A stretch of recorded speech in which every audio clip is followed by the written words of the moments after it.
Bonjour les passionnés par le travail du bois et bienvenue à nouveau derrière SketchUp. Ce que je vous propose ici, c'est de faire une petite vidéo un petit peu fourre-tout, mais histoire pour ceux qui sont franchement débutants de prendre des bons réflexes. On a installé SketchUp et on a installé tous les plugins, mais tous ces plugins, si par exemple je prends une autre fenêtre qui est ici la table de défonceuse, tous ces plugins ne vont fonctionner que dans un cadre et d'une manière... Si on commence, pour rester vague, si on commence et que l'on dessine les pièces les unes à côté des autres, je ne vais pas pouvoir reprendre cette pièce-là, la déplacer et l'éditer ou des choses comme ça. Tout va partir et tout va se lier n'importe comment. Donc, ce que je vous propose, c'est de mettre sur 2-3 petites choses des bons réflexes. Alors, restons ici sur le dessin de la défonceuse, de la petite table de défonceuse que vous avez pu voir un petit peu circuler au niveau du forum ou du groupe Facebook, pour une première chose. Comment se déplace-t-on dans SketchUp? Comment navigue-t-on? C'est quelque chose qui peut devenir très embêtant si on n'est pas à l'aise. Vous avez ici un outil qui est l'outil Orbit. Alors si vous cliquez dessus, vous allez pouvoir, en laissant appuyer clic gauche de la souris, vous allez pouvoir vous déplacer. On voit, ça, globalement, ça fait tourner. On comprend assez rapidement, intuitivement comment ça se passe, sauf que si on tourne, on prend un outil, ici un outil de dessin, que l'on a besoin de tourner parce que l'outil de dessin commence ici sur ce coin-là, mais voudrait terminer ici, on se rend très vite compte que l'outil Orbit, de rebasculer, de reprendre, c'est pas pratique. Il faut savoir que cet outil Orbit, il est jumelé à une pression sur la molette de la souris. Pas tourner la molette de la souris. Tourner la molette de la souris, comme on le voit ici, ça fait zoomer, dézoomer. Mais là, ce que j'ai fait pour rebasculer dans une autre vue, c'est une pression sur la molette de la souris et je pars à gauche ou je pars à droite. Je peux à ce moment-là zoomer, dézoomer. Et si pendant ce temps-là, j'ai l'outil crayon et que j'ai commencé à faire une ligne qui va de là, mais que je veux terminer de l'autre côté là-bas, j'appuie au centre de la molette, je relâche quand je suis arrivé de l'autre côté et ma ligne peut se terminer de l'autre côté, ma commande n'a pas été perdue. Donc ça, c'est vraiment important. Autre petite chose, des petits réflexes clavier qu'il faut prendre, je me suis rendu compte que cette ligne-là, elle sert à rien. J'appuie sur la barre d'espace pour arrêter, pour finir une commande. La barre d'espace, c'est la barre qui va permettre de finir les commandes. Alors, selon à quel endroit vous zoomez, vous avez votre souris, le zoom ne va pas avoir le même effet. Ce qui va permettre de éventuellement dézoomer, repartir par là, tourner, rezoomer, vous zoomez à l'endroit où vous avez la souris. Donc c'est des petites choses toutes bêtes, mais ça va être extrêmement important. Cette commande zoomer ou cette commande orbit, elle est également à associer à la touche Shift, donc pas la touche majuscule verrouillée, mais la touche Shift, qui va vous permettre également avec un appui continu sur la touche gauche de la souris, de vous déplacer comme ceci, ce qui peut être extrêmement pratique. Donc vous ne changez pas l'angle de la caméra, mais vous déplacez votre fond. Ça, c'est extrêmement intéressant. Vous êtes perdu à l'intérieur, vous êtes rentré dans un composant, vous n'y comprenez plus rien. Cette petite touche ici, hop, vous recadre l'ensemble de votre projet. C'est bien pratique. Donc, voilà un petit peu pour se déplacer. Je ne vais pas rentrer dans l'histoire des pas, des caméras, etc. Mais ça peut être bien pratique. En parlant d'image, de fond, quand vous allez commencer à utiliser les plugins, et en particulier le plugin mise en page, il va vous créer tout un tas de vues ici, qui vont être des vues qui vont être dédiées à une seule pièce, qui ont été mis en place. Donc ça, c'est également une habitude à prendre. Créez-vous un certain nombre de vues. Ici, celle-ci, elle n'est pas mise à jour. Je vais la mettre à jour. Hop, ici, clac, mettre à jour. Et vous avez toutes les vues. Et vous pouvez simplement, si vous repartez sur une vue, vous revenez sur l'autre vue. Et ça peut être bien pratique pour dès qu'on a un dessin un petit peu complexe. Donc là, je voulais utiliser un dessin déjà préparé pour vous parler de cette interface de navigation. Je vais maintenant vous parler de quelques raccourcis clavier qu'il est important d'apprendre petit à petit à connaître. Je vais vous en donner que 2 ou 3 et je vous mets en lien également un PDF où vous aurez tout un tas de raccourcis clavier. Alors, l'outil maître ici, vous l'obtenez avec la touche T. C'est extrêmement pratique. Vous commencez à mesurer quelque chose. Ici, de point à point, vous avez l'information comme quoi ça fait 600 mm.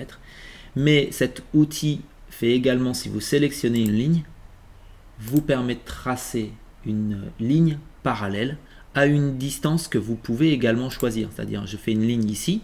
Vous remarquez que en bas à droite de mon écran, j'ai 127 mm.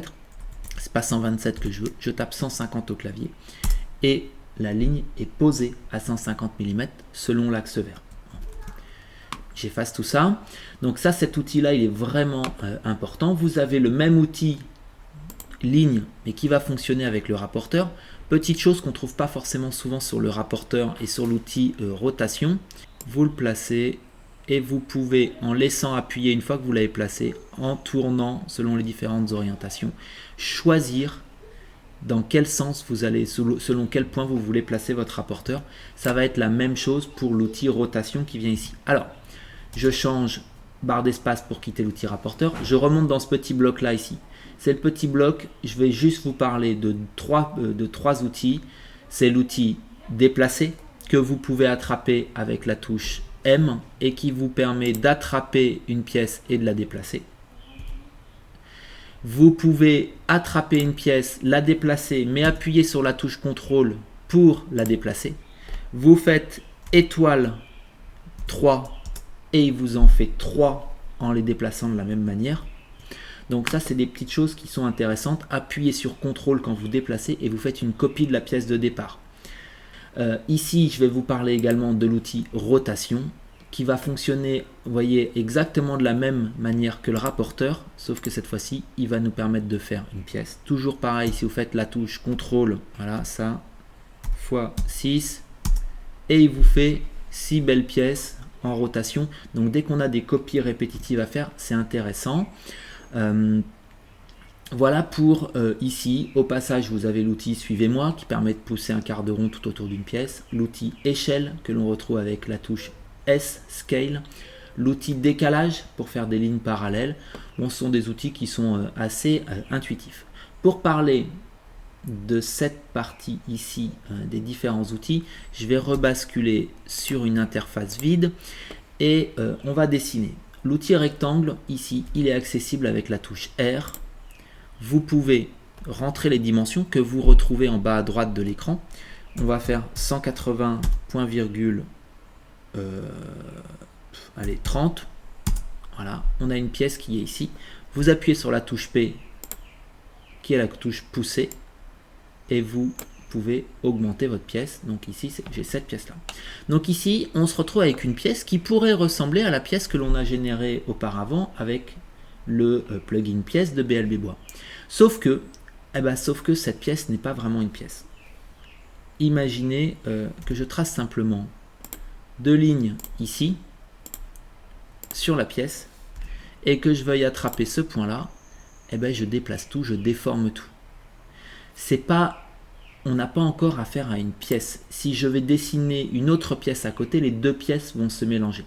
Donc là, on a un vrai problème parce que nous, notre dessin va être constitué de plein de petites pièces que l'on va mettre les unes à côté des autres. Et si nos pièces se mélangent, s'attachent, on ne va pas pouvoir faire un dessin qui va être vraiment pratique à manipuler en termes de composants. Et là, j'ai fait exprès d'utiliser un mot qui est extrêmement important. On a besoin de transformer ce pavé là, cette forme, en un composant, en une pièce qui ne va pas se mélanger avec ce qu'il y a à côté dans le dessin. Je vais donc le sélectionner et en faire un composant. Je crée un composant, je l'appelle pièce. Je fais attention qu'ici c'est bien remplacer la sélection et j'ai mon composant. Et si cette fois-ci je retrace mes lignes comme tout à l'heure, je vais encore pouvoir attraper mon point. Je vais encore pouvoir... Hop là, non. Vous avez bien vu. Déjà, j'ai voulu essayer de faire une bêtise. J'ai pas réussi. Parce que en attrapant ce point, je peux déplacer. Mais mon composant qui est derrière, lui, M pour le déplacer, il est resté indemne. C'est-à-dire, j'ai une chose ici qui s'est dessinée à côté. Si je dessine une autre pièce à côté, tout ça ne va pas se mélanger. Alors, je reviens en arrière. normalement. Ça y est, j'ai plus un composant. Vous avez remarqué que j'ai fait une sélection du composant en allant du haut à gauche vers le bas à droite et que ça m'a sélectionné tout ce qui était dans la boîte. Alors, si je sélectionne toujours du haut à gauche vers le bas à droite, mais que je n'attrape pas toutes mes lignes, je vais m'arrêter là par exemple, vous pouvez vous rendre compte que n'ont été sélectionnées que les pièces qui sont entièrement dans la zone de capture. Donc ça peut être extrêmement pratique pour sélectionner un certain nombre de pièces. Tandis que je désélectionne, si je vais dans l'autre sens, de bas à droite vers le haut à gauche, je laisse toujours une ligne qui n'est pas touchée, mais toutes les autres sont touchées par la boîte. Et vous remarquerez que cette fois-ci, toutes les lignes, je peux tourner, toutes les lignes qui ont été touchées par cette boîte de capture, sauf ici celle-là qui n'était pas touchée par la boîte de capture, toutes celles-là ont été sélectionnées. Donc rappelez-vous que quand on sélectionne du haut à gauche vers le bas à droite ou du bas à droite vers le haut à gauche, on n'a pas le même effet au niveau des captures.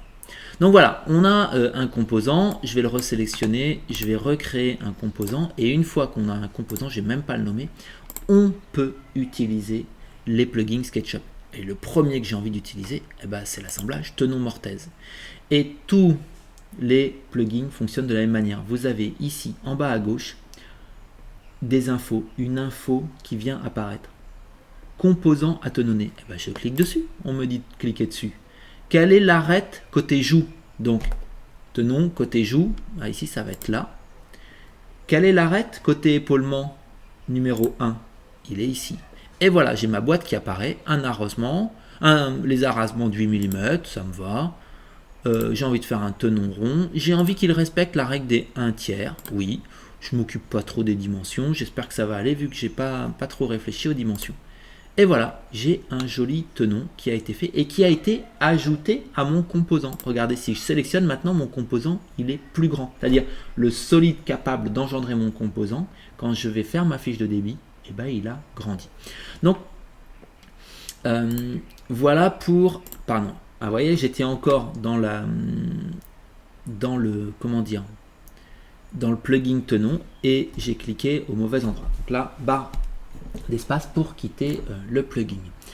Donc, j'ai pas fait le tour de toutes les zones de dessin ici. Rappelez-vous de R pour rectangle, de L pour ligne, de A pour arc de cercle. Ça peut servir, ça va vous faire gagner du temps de connaître ces différents plugins. Prenez cette excellente habitude que chaque pièce soit un composant, même si vous n'utilisez pas le plugin pièce parce que votre pièce elle est trop compliquée et que vous préférez la générer selon une épure ou quelque chose comme ça.